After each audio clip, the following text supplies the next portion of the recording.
ছাত্ৰ ছাত্ৰীসকল আজি আমি আকৌ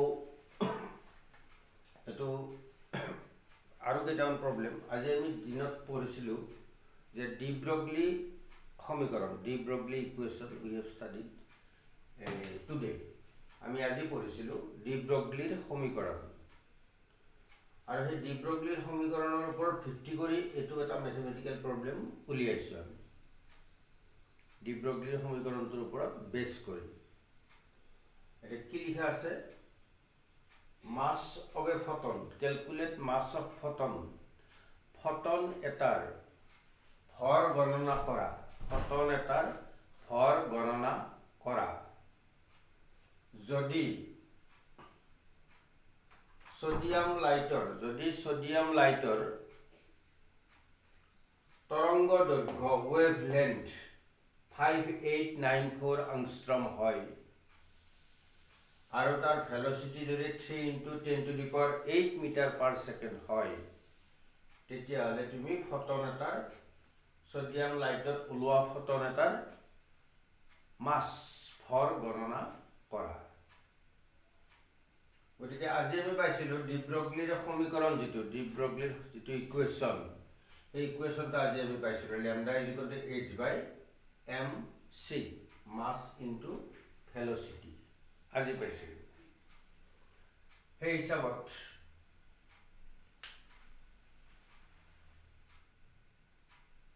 ল্যামডাৰ ভ্যালু কিমান দিয়া আছে 5894 angstrom দিয়া আছে গতিকে এটো মিটাৰলৈ নিব লাগিব 5894 × 10⁻⁻10 মিটাৰ ল্যামডা h ৰ ভ্যালু কিমান জানা এটো আগৰ পৰা 6.626 × 10⁻34 জুল সেকেন্ড মাস উলিয়াব দিছে এটো উলিয়াব দিছে এটো m আৰু c ভেলোসিটি কিমান দিয়া আছে 3 × 10⁸ মিটাৰ পাৰ সেকেন্ড হ'ব এতে m কি হ'ব m তো যদি ইফালে লৈ আহো মাস উলিয়াব লাগে m তেতিয়া এটো তলত যাব এই দুটা মাল্টিপ্লাই হ'ব হৈ এটো ডিভাইড হ'ব গৰি ক্যালকুলেশন কে তোমালোকক মই কৰিব দিলো কি সেলফ ক্যালকুলেশন তোমালোকে কৰিবা কৰি এই লাষ্টত এনসাৰ এটো পাবা কাৰণ মাস অফ ফটনটোৰ ভৰ কিমান ওলাব 3.7 × 10⁻36 কিলোগ্ৰাম ওলাব গতিকে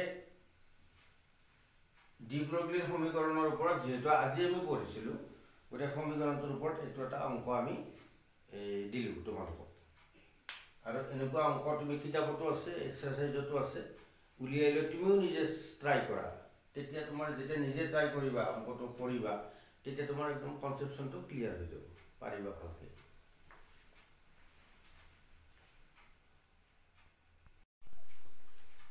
ছাত্ৰ ছাত্ৰীসকল আৰু এটা প্ৰব্লেম লৈ আহিছো kinetic energy of N electron এটাৰ কি দিয়া আছে কাইনেটিক এনাৰ্জি দিয়া আছে kinetic energy of N electron is 4.55 × 10⁻⁻25 জুল ইলেক্ট্ৰন এটাৰ গতি শক্তি কিমান দিয়া আছে ইলেক্ট্ৰন এটাৰ গতি শক্তি দিয়া আছে 4.55 × 10⁻⁻25 জুল এটাই মাত্ৰ ডাটা দিয়া আছে এটাই data only one data calculate velocity momentum and wavelength তিনটা ভ্যালু উলিয়াব দিছে বেগ উলিয়াব দিছে ভৰবেগ উলিয়াব দিছে বেগ ভৰবেগ আৰু তৰংগ দৈৰ্ঘ্য velocity momentum আৰু wavelength উলিয়াব দিছে ডাটা মাত্ৰ আমাৰ হাতত এটা only one ডাটা এই ডাটাটোৰ পৰা তুমি কেনেকৈ উলিয়াবা কাইনেটিক এনাৰ্জি আমি জানো গতি শক্তি কাইনেটিক এনাৰ্জি গতি শক্তি হাফ mc² তোমালোকে হাফ mv² বুলি পঢ়ি আহিছা ইয়াত আমি ভিৰ হৰণি বেগটো কি ব্যৱহাৰ কৰিছো c হাফ mc² গতি শক্তি হাফ mc² আমাক ভেলোসিটি উলিয়াবলৈ কৈছে গতিকে আমি কি কৰিলো c² কিমান চালো c² কি হ'ব 2 * কাইনেটিক এনাৰ্জি ডিভাইডেড বাই m c² c √, m মানে 9.1 ইলেক্ট্ৰন এটাৰ ভৰ ইলেক্ট্ৰন এটাৰ মাছ কিমান 9.1 * 10⁻³ কিলোগ্ৰাম 2 কাইনেটিক এনাৰ্জি কিমান দি আছে এটো এতিয়া 10⁶ মিটাৰ স্কয়াৰ পাৰ সেকেন্ড স্কয়াৰ হ'ব হলে ভেলোসিটি কিমান হ'ব 10⁻³ মিটাৰ পাৰ সেকেন্ড এখিনি ক্যালকুলেট কৰিলে এখিনি পাম বর্গমূল উলিয়ালে বর্গমূল ললে এখিনি পাম 10⁶ এর বর্গমূল 10⁻³ হ'ব এটা ভেলোসিটি যেহেতু পাই গলো আমি ভেলোসিটি পাই গলো 10⁻³ মিটার পার সেকেন্ড কি উলিয়াব দিছে নেক্সট মোমেন্টাম ভরবেগ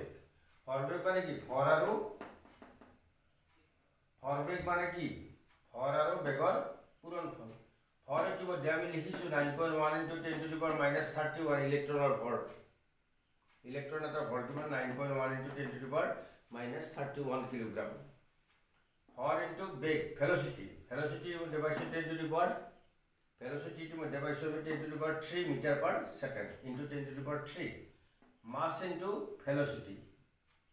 পূৰণ কৰিলে কি ওলাব ভৰবেগ ওলাব এটো পূৰণ কৰিলে বিৰাট দিছি 9.1 হ'ব -31 ৰ পৰা 3 বিয়োগ যাব কিমান হ'ব 28 হ'ব 9.1 * 28 কিলোগ্ৰাম মিটাৰ পাৰ সেকেন্ড হ'ব ইউনিটটো তা ওয়েভলেন্থ ডি ব্ৰগলিৰ ইকুয়েশনৰ পৰা আমি h/mc ওয়েভলেন্থ lambda = h/mc আজি পাইছো আমি ডি ব্রগলির ইকুয়েশন গতিকে mc ৰ ভ্যালুটো মধ্যে পাই গলো ইয়াত পূৰণ কৰোতে তলত কি হ'ব এই mc ৰ ভ্যালুটো ইয়াত পুট কৰা তলত ওপৰত h ৰ ভ্যালু পুট কৰা ক্যালকুলেট কৰি সোৱা কিমান হয় সেইটো आंसर হ'ব গতিকে তিনটা ডাটা উলিয়াব লাগিব आंसर উলিয়াব লাগিব কিন্তু ডাটা দিছে এটা গতিকে কি সূত্ৰ প্ৰয়োগ কৰি কেনেকৈ উলিওৱা হ'ল তোমালোকে দেখিলা গতিকে এনেকুৱাকৈ অংকবিলাক কৰিলে তোমালোকৰ স্কিল বিলাক আহিব যে সূত্ৰবিলাক কেনেকৈ ক'ত কেনেকৈ এপ্লাই কৰিব পাৰি এই স্কিল বিলাক আমাৰ কাৰণে এই অংকবিলাক তোমালোকে ভালকৈ চাবা ভিডিওটো চাই কেনেকৈ কৰা হৈছে সেইটো পাতকৈ চাই নিজে এখিনি ক্যালকুলেশন কৰিবা তেতিয়া তোমালোকৰ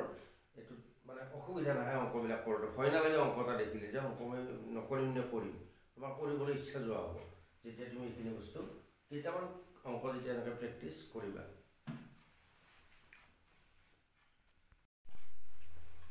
এইবাৰ আমি আৰু এটা প্ৰবলেমলৈ আহিছো এই প্ৰবলেমটো ভালকৈ মন দিবা অলপমান প্ৰবলেমটো ক্ৰিটিকেল আছে জটিলতা আছে অলপমান ভালকৈ মন দিবা আমি আৰু এটা প্ৰবলেমটো আলোচনা কৰিলো এটা এটম এটা এটো নিউক্লিয়াস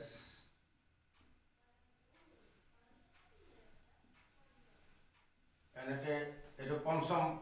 n = 5 ধৰা ইলেক্ট্ৰন এটা ক'ত আছে n = 5 ত আছে ইলেক্ট্ৰন এটা n = 5 ত আছে এটা সেই ইলেক্ট্ৰনটো n = 5 ৰ পৰা উলিয়াই নিবলৈ কমপ্লিট উলিয়াই নিবলৈ কিমান এনাৰ্জি লাগিব n = 5 ৰ অৰবিটটোৰ পৰা ইলেক্ট্ৰনটো উলিয়াই নিবলৈ কিমান এনাৰ্জি লাগিব কাৰণ ইলেক্ট্ৰনটো এটমৰ পৰা পুৰা বাহিৰ কৰি লৈ যাব ইনফিনিটি লৈ যাব আমি অসীমলৈ লৈ যাব কৰ পৰা n = 5 ৰ পৰা ইতিমধ্যে ইলেক্ট্ৰনৰ এনাৰ্জি আমি সূত্ৰ পঢ়িছো কলৈ লৈ যাম ইনফিনিটি লৈ যাম ইনফিনিটি লৈ গলে কৰ পৰা নিম আদি অৱস্থা ক'ত আছিল 5 ত আছিল ফাইনেল অৱস্থা ক'ত ইনফিনিট গতিকে final minus initial infinite minus আদি অৱস্থা ক'ত আছিল 5 পঞ্চম কক্ষপথত আছিল অৰ্থাৎ পঞ্চম কক্ষপথৰ পৰা ইনফিনিটি লৈ ইলেক্ট্ৰন এটা উলিয়াই নিবলৈ কিমান এনাৰ্জি লাগিব এটো সুধিছে আমাক এটা ইনফিনিটি মাইনাস e5 ইনফিনিটিত থাকিলে কালি আমি আলোচনা কৰিছিলো ইনফিনিটিত থাকিলে ইলেক্ট্ৰনৰ এনাৰ্জি কিমান হ'ব 0 ইনফিনিটিত থাকিলে ইলেক্ট্ৰনৰ এনাৰ্জি কিমান হ'ব 0 হ'ব 0 মাইনাস আকৌ ইলেক্ট্ৰনৰ এনাৰ্জি -2.18 * 10⁻18 ডিভাইডেড বাই n স্কয়াৰ ফৰ্মুলা আছে ফৰ্মুলাটো মনত কৰিব লাগে তোমালোকৰ আমি আজি দুদিন আগত ক্লাছত আলোচনা কৰিছিলোঁ ফৰ্মুলাটো গতিকে -2.18 × 10⁻18 ডিভাইডেড বাই n স্কুৱেৰ এনৰ ভেলু কিমান নম্বৰ আছে ইলেক্ট্ৰনটো 5 গতিকে এনৰ ভেলু 5 স্কুৱেৰ এইখিনি কৰিলে কিমান হ'ব মাইনাছ প্লাছ 2.18 × 10⁻18 ডিভাইডেড বাই 5 স্কুৱেৰ 25 5 নম্বৰ অৰ্বিটৰ পৰা 5 নম্বৰ কক্ষপথৰ পৰা ইলেক্ট্ৰনটো উলিয়াই নিবলৈ ইমানখিনি এনাৰ্জি লাগিব হৈ গ'ল কম্পেৰিজন কৰিব দিছে কম্পেৰিজন কৰাৰ কাৰণে কি দিছে কম্পেয়াৰ ইউৰ এনসাৰ তোমাৰ উত্তৰটো তুলনা কৰা যেতিয়া ইলেক্ট্ৰনটো n = 1 ত থাকিব তোমাৰ উত্তৰটো তুলনা কৰা যেতিয়া ইলেক্ট্ৰনটো n = 1 ত থাকিব ইয়াত থাকিব n = 1 ইয়াত থাকিব তেতিয়া যিমান এনাৰ্জি লাগিব n = 1 ৰ পৰা ইলেক্ট্ৰনটো অসীমলৈ উলিয়াই নিবলৈ যিমান এনাৰ্জি লাগিব 5 নম্বৰৰ পৰা অসীমলৈ উলিয়াই নিউতে যিমান এনাৰ্জি লাগিব দুটা এনাৰ্জি তুলনা কৰা 1 নম্বৰৰ পৰা অসীমলৈ নিবলৈ যিমান এনাৰ্জি লাগিব আৰু 5 নম্বৰৰ পৰা অসীমলৈ নিবলৈ যিমান এনাৰ্জি লাগিব সেই দুটা এনাৰ্জি কি কৰিব দিছে তুলনা কৰিব দিছে কম্পেয়াৰ কৰা এটা স্টেপ 2 সেই কাৰণে আমি I1 1 নম্বৰৰ পৰা উলিয়াবলৈ কিমান এনাৰ্জি লাগে হেতু উলিয়াবলগীয়া হলো I1 একে কথা ফাইনেল হল ইনফিনিটি অসীমলৈ যাব ইনিশিয়াল কৰিছিল এটো I1 ইনিশিয়াল কৰিছিল 1 আছিল কলৈ যাব ইনফিনিটি লৈ যাব ইনফিনিটিত ভ্যালু কিমান 0 ইনিশিয়াল কৰিছিল 1 গতিকে ডিভাইডেড বাই 1 স্কয়াৰ হলে প্লাস হল এটো ভ্যালু হৈ গল এটা I1 আৰু I5 যেটা কম্পেয়াৰ কৰিম তেতিয়া গোটে কাটা কাটি যায় কিমান ওলাব 25 ওলাব 25 যেটা ওলাব এটা I1 = 25 * I5 হ'ব IE1 = 25 * IE5 হ'ব I1 = 25 * IE5 হ'ব তাৰমানে কি বুজিম যে I1 ৰ ভ্যালু 1 নম্বৰৰ পৰা ইলেক্ট্ৰনটো উলিয়াব লগা এনাৰ্জি 5 নম্বৰৰ পৰা ইলেক্ট্ৰনটো উলিয়াব লগা এনাৰ্জিৰ কিমান গুণ হ'ব 25 গুণ হ'ব 1 নম্বৰৰ পৰা ইলেক্ট্ৰনটো অসীমলৈ নিবলৈ যিমান এনাৰ্জি লাগিব সেই এনাৰ্জিৰ ভ্যালু 5 নম্বৰৰ পৰা ইলেক্ট্ৰনটো উলিয়াবলৈ যিমান এনাৰ্জি লাগিব সেই ভ্যালুতকৈ কিমান গুণ বেছি 5 গুণ বেছি মানে 25 গুণ বেছি 5 নহয় এটো 25 গুণ বেছি হ'ব তাৰমানে I1 I5 তকৈ 25 গুণ বেছি হ'ব এখিনি গতিকে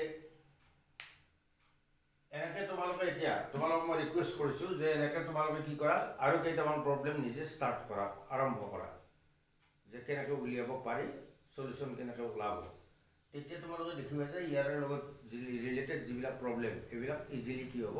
কৰিব পাৰিবা থ্যাংক ইউ